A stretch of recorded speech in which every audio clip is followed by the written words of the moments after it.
Welcome to One Word Stories. Today, my very precious guest comes originally from Romania, is based in Switzerland, and I'm really happy to welcome Vlad Glaveanu.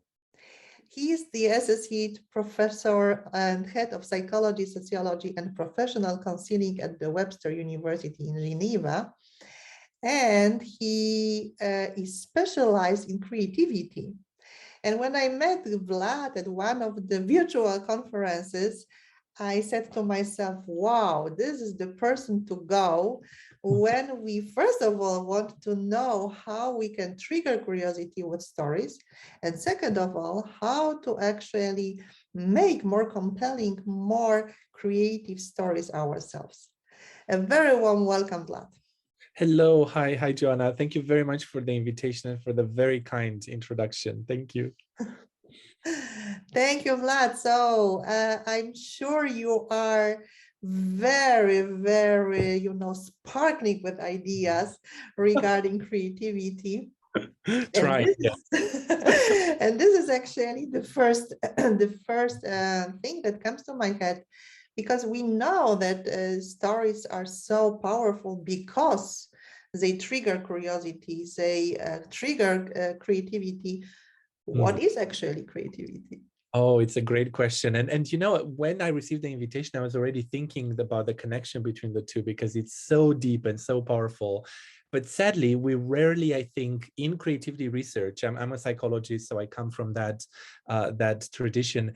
We rarely think of narratives and stories, as a kind of a prototype of creativity. The reason is that in psychology, at least, people define creativity in terms of the outcome alone almost, and the outcome, usually people think of ideas in isolation or products, or you create something, you create an organization and so on. So it's a very static definition in many ways, while storytelling reminds us about temporality. I think at the heart of storytelling you have time, right? The passing of time. So I think already, just to anticipate what I'm sure we're going to talk about, having a narrative lens on creativity would advance our understanding of creativity itself, and hopefully the other way around as well.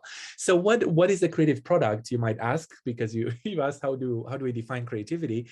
It's an outcome that normally should be both novel and original in some sense. So it should be surprising to people. It shouldn't be conventional. It shouldn't be expected.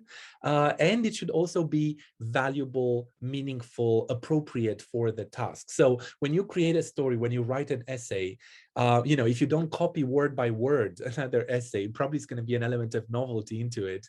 And then originality is about the distance between your story and any other story, or the stories you've written, or other stories in society. So the most original stories will be the ones that no one ever thought about in some ways. And then you have meaningfulness. So it has to connect back to culture, to our common understanding. And I think that's actually, for storytelling, that's a very beautiful balance to strike, because to have a story and to tell a story, you need novelty. You need to talk about something. You need to capture the imagination and curiosity of someone. It is to have something new, but you also need to fall back on some kind of narrative templates. You need to kind of use the tropes and the kind of meanings that circulate in society. So you combine, as storytelling is a creative act, you combine originality with convention in some ways. Yeah. Wonderful. Thank you very much. I love it that it's, on the one hand side, just bringing this innovative lens, right, and triggering curiosity with our creative description, building in the story, with the hook building in the story. Mm-hmm. On the other hand side, we use this universal power of narratives because our brains are wired to think in narratives.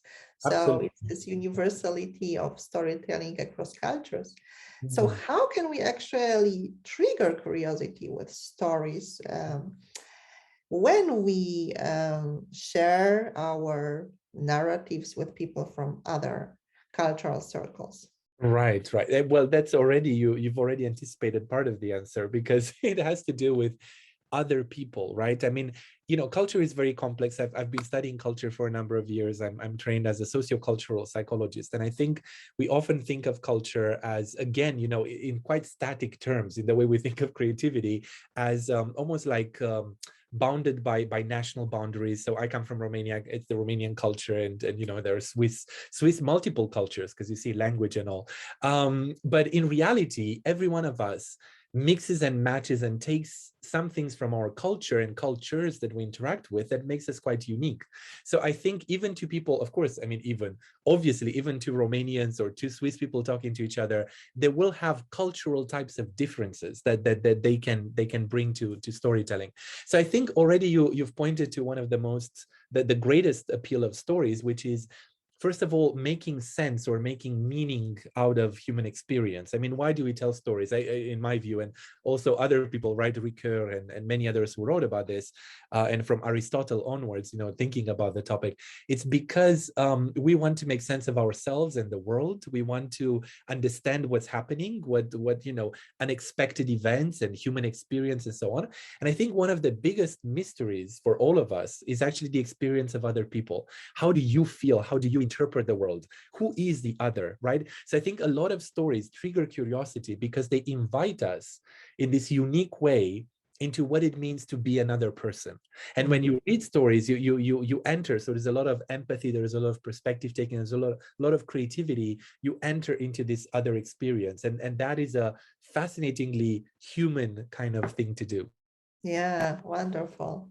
Wonderful. You know, when I listen to you, I immediately also picture such a situation when people are sitting together and sharing stories. And with this, they also enhance this intercultural understanding. They can literally walk a couple of steps in someone else's shoes, so to Yes. say.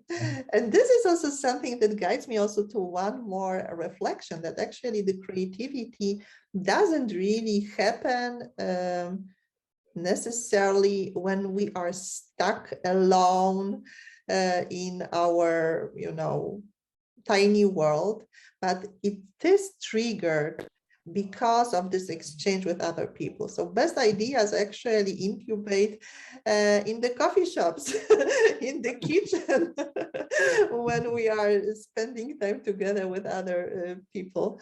Or Yeah. does it sound weird? No, I think, I mean, to my mind, because you probably know, I study creativity as a social and cultural phenomenon. Of course, it's very individual and it's very personal, Yeah. and it reflects a lot of who we are, but it reflects a lot of who we are as people within society. So I think that's a very important thing. And if you think about storytelling, I mean, how do we even, you said that our brain is wired indeed, and I do agree that this is a human propensity to narrate and tell stories, but everything we put into stories, the meanings we make, the language we use, you know, the means we use, they're very cultural. We learn them with and for other people. We tell stories to someone, even if that someone is ourselves, you know, so it's a very social connection there. Absolutely. Yes, yes. So what would be your piece of advice to someone who really wants to make more compelling stories? Because, okay, we are a little bit kind of caught in this thought that storytelling is a tool, that it's a technique.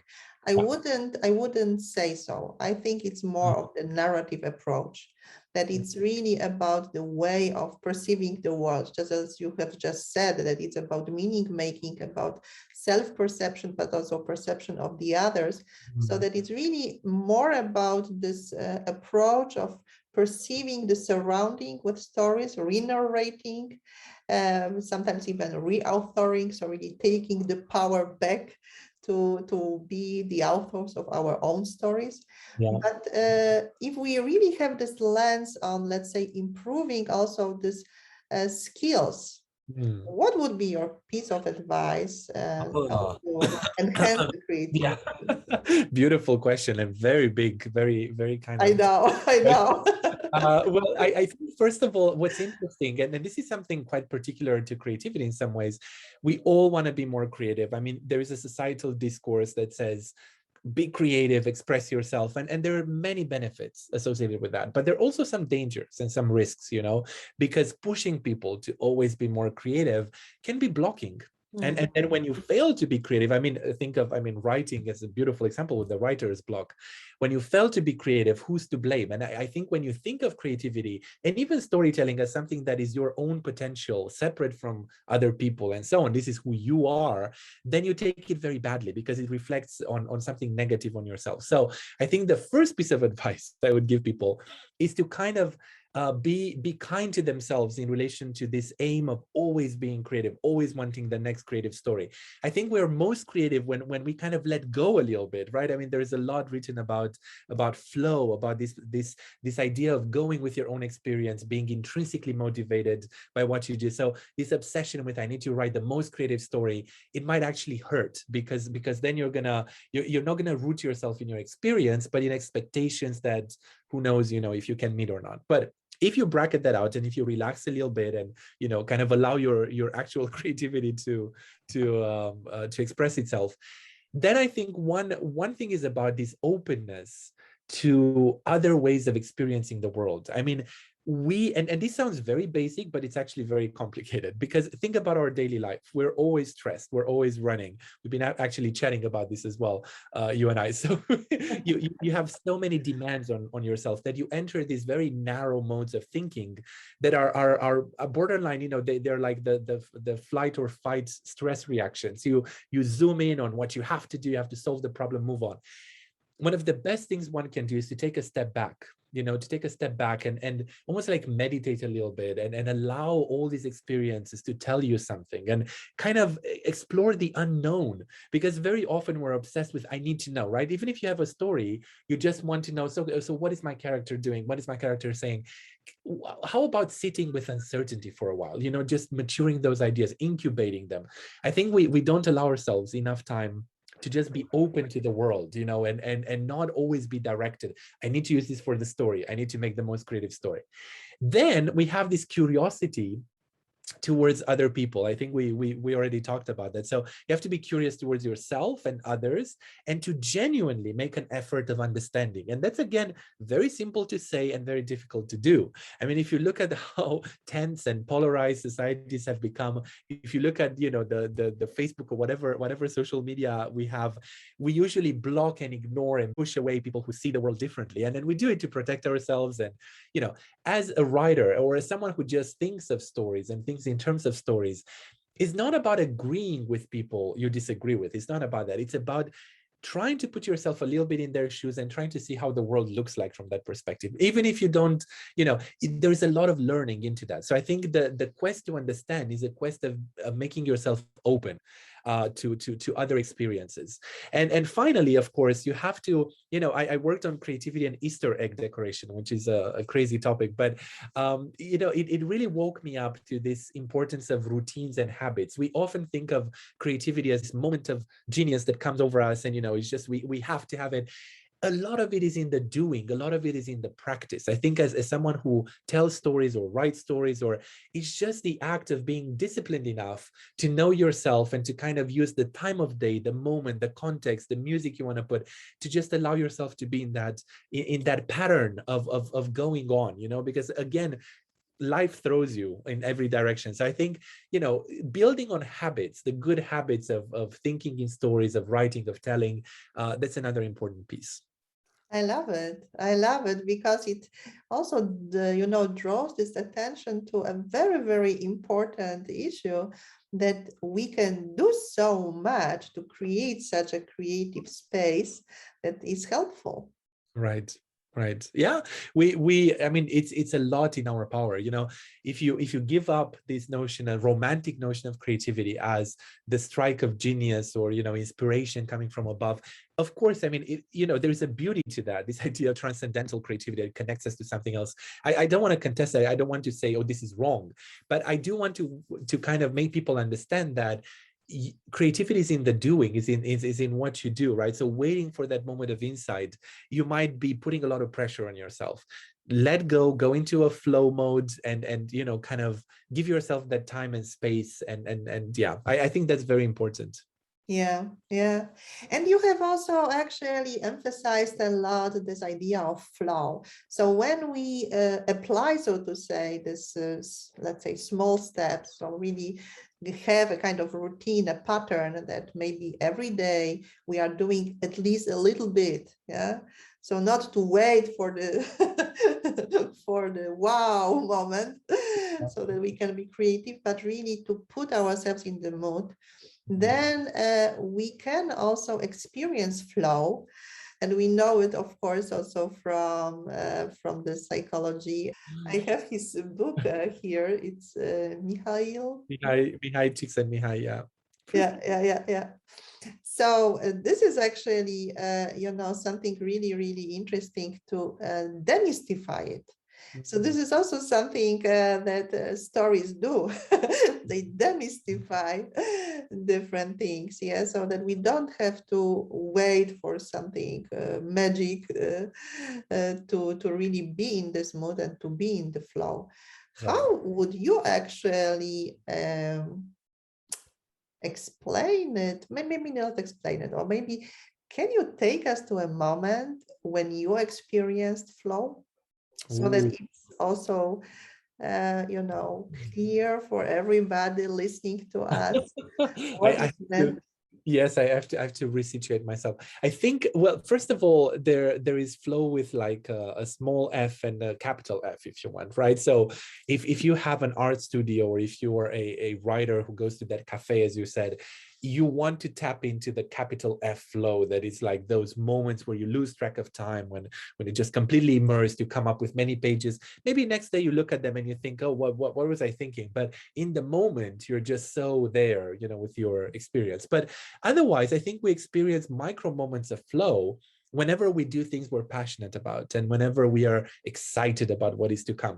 I think one big part of flow, and I don't remember if Csikszentmihalyi talked about this explicitly. I haven't, I didn't reread the book in a while, but for me, it has to do with excitement about possibilities. You get into flow where you intuit, you have this intuition that there is something there is something more. And I think stories, exactly, they drive us towards that excitement. Think about how you build a story. You have to build tension and suspense. So I think you get into flow naturally when you almost like follow the story of that experience, if you want. It's a very poetic way of thinking of it. But you're like a detective onto something, and that something is exciting. Now, flow doesn't mean that you always have to be in the best of moods and always be super happy and think of only positive stuff. You can actually be in a state of flow thinking about stuff that are slightly more depressing or more worrying, but you still you need that level of energy and kind of, how do you put it, engagement with your topic. So I think people create out of happiness and good moods and sadness and angst and anxiety. And I think you can be in flow about any of these as long as you are present, engaged, and passionate. Wow, it's very inspiring, because this also triggers one more idea in my head. You see, we are getting creative. So this is the simulation of a coffee shop. I'm really sorry I cannot serve you a yummy coffee. I'm imagining, look. But yeah, exactly. So Vlad, it brings me also to this one more idea that actually when people think about stories, very, very often they refer to experiences or fairy tales, myth, whatever tales from the past. Right. However, when I listen to you, I can imagine that it also applies to the stories for futures. And it's really that I'm using the word for futures very consciously and not for the future, so that we are aware of the fact that future is not the space that we enter, but the space we co-create, and we can co-create it with stories. So when you addressed also this idea of possibilities, this would also trigger this kind of stories for future. So actually, what are the possible futures I would like to experience, and really to have a moment of reflection, especially right now when we are at the end of the year, and it was a turbulent year. What can we imagine at the end of 2022? What has happened during the year? So we think really forward. And with this in mind, really to think of these possibilities. And when we are on the way and we want to make these possibilities happen, we can actually be much more easily in the state of flow. Do I get you correctly? Yeah. Well, I think, you know, when the imagination that kind of takes us with it, and people talk about fantasy as well, which is when you're even more free in your imagination. I think it can definitely be a moment of flow for sure. But I really like your connection between past and future, because you know, we started by saying that storytelling is about time, and it makes these bridges between past, very distant past, the present, the future, very distant future. And what's also beautiful about stories is that they always have to be grounded in the past somehow, because that's where our experience comes from. You know, we cannot completely escape the bounds of our experience, but of course we can do so much within that experience, and with the experience of others, as we were talking at the beginning. So I feel that even those stories that are completely about the past, so think about stories of how 2020 2020 21 now have been 2019 maybe. Why do people tell them the way they do? They make sense of what happened, but it's oriented towards the future. Everything we do has this future orientation. Why are we even talking now? It's for our own kind of, you know, thinking through, and but then there are listeners in the future that we kind of half imagine, perhaps, hopefully there will be listeners, and who would, you know, who would take something and then carry that with them. So we always do this. We narrate about the past, but we're oriented towards the future. But of course, there are stories that are explicitly about the future, and I appreciate the question, because I've been a little bit, you know, I'm involved in this area of research now that is called possibility studies. It's very emergent and very interdisciplinary, and I you know, I invite everyone to look into it. And I've been reading a bit more about utopias and dystopias, and clearly we've been through a very dystopian year, and you know, it will continue. But how do we reimagine the future? We can have a very tame imagination that is almost like prediction. It's like what is likely to happen, and we engage in that kind of storytelling and narrating. You know, what is likely to have, will we have for dinner? What is likely, you know, what meetings will I have in January? These are all things that are quite likely. Maybe they're not fully, you know, they're nothing is given, but we engage in this kind of domesticated imagination. But then you have this other imagination that is absolutely wild, and it's utopian. I mean, utopos, no place, nowhere. It's nowhere to be found. You cannot even make that reality. If we were to let ourselves think like that, what would we come up with? You know, how would the future be portrayed? How would all these crises, environmental, political, health, and so many others, right? Crises around justice and injustice and so on. Can we rethink, reimagine coming through to the other side in a completely radically new way? And let me give you a concrete example, you know, about education, because I work in education. I'm a teacher. I'm very passionate about that. And we keep on thinking about the online, and we keep on thinking about, in this tame imagination way, how can we carry on with Zoom a little bit and still make use of those breakout rooms? And this is very good. I mean, we have to do that. We have to tell ourselves, what do we take from the pandemic? But can we think of a way in which we capitalize on what happened in a completely radical manner, in which we break down barriers that used to be so traditional, like, you know, how we hold classes in which you have one teacher, you know, from the same part of the world as the students? Could we have teachers from other parts of the world, just bringing them together with students? Could we accelerate that? We think about these concrete physical books and so on. Can we embed much more interactivity and resources and videos and documentaries into our teaching? There is so much more out there. So I think stories of how education could be need to break a little bit free from the weight of the past that always wants to reproduce itself, right? It's a tension, because we started saying never let go of convention fully. So I'm not arguing here, you know, there is this philosophical and economic work of Schumpeter, was creative destruction. Creative destruction is like the heart of capitalism. Away with the old, only the new, kind of replace everything. This is not my view. This is, I think that's always a mistake, throwing the baby and the dirty bathwater together. But it's more kind of, this is an opportunity. This is a narrative opportunity to tell ourselves what has happened and recreate. Absolutely, you know, recreate. And I hope people take it. I do hope. Yeah, wonderful, wonderful. You know, this is also something that also, you know, triggers the imagination.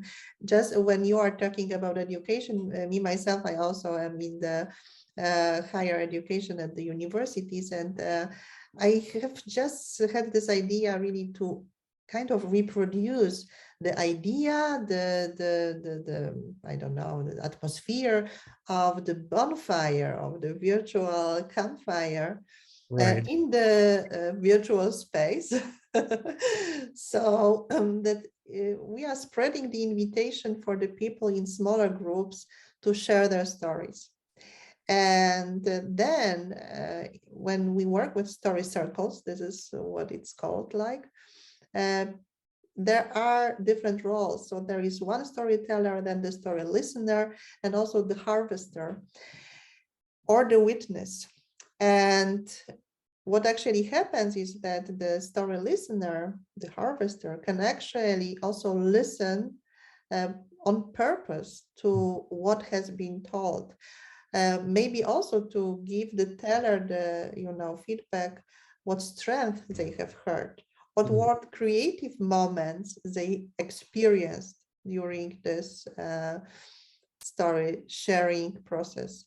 And the witness also shares what touched him or her when they listen to the story, how they got inspired right. by the story itself. So, you know, we have so many possibilities Yeah. that, yes, this world of, as you are just saying, utopia is just opening the doors. And if we can dream it, we Mm, can make it happen.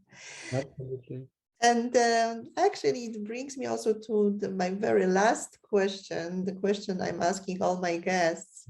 What was such a magic word in these turbulent times uh, that supported you, that gave you also more possibility Right. to, yes, to just stay resilient, stay optimistic in Mm. really tough times? And what is the story behind? Oh, that's a great question. Well, I think we have to go back to the, you know, the possibility itself, to the possible, because I've been working on this topic for 5 years now. I've established an association. We'll have a journal, a book series, a big event. So I've been kind of academically, intellectually connecting to the possible for a long time, and the pandemic only accelerated that.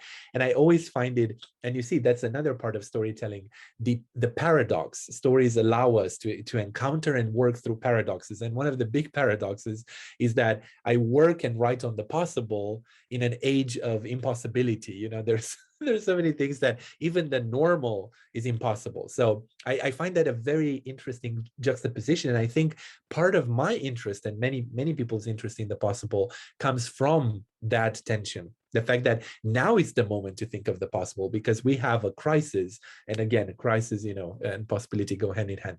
But why did that help me personally? Because, you know, there is the intellectual kind of cerebral story, but then there is something about me kind of reconnecting to why I started with creativity in the first place. You know, why study creativity? There are so many reasons, and then people have these very beautiful motivations. They want to understand themselves, they want to understand how they create, they want to help others create. For me, if I go back to my own root of my interest, it's really about understanding ourselves as open projects open to the possible, as the fact that the world is never finite, is never finished. You know, stories are ongoing. There is no final story about the world. So I think the possible captures that potentiality that is always there for as long as we live, for as long as we, you know, we have yeah, we have a human type of existence in a society, in a culture. There is always, the possible is always there. So I find that comforting, and I find that kind of inspiring, and I'm hoping that, yeah, you and the listeners and will all meditate on these kind of topics. Wonderful. Wonderful, Vlad. Thank you very, very cordially. I wish you all the best for the upcoming time, almost the end of the year. What is your idea for the next year in terms of creativity? What creative ideas would you like to Oh, it's coming make up a lot of happen? ideas, conferences, maybe some books, some reunions. I miss talking to people in person, like all of us. So I'm hoping for some of that too. Yeah, so I'm crossing fingers like this, like this. You see, this is the nonverbal storytelling that in different cultures people cross fingers differently. Right. That all this comes true. Many, many thanks, Vlad, You and too. Thank you. Thank you very much. stay healthy.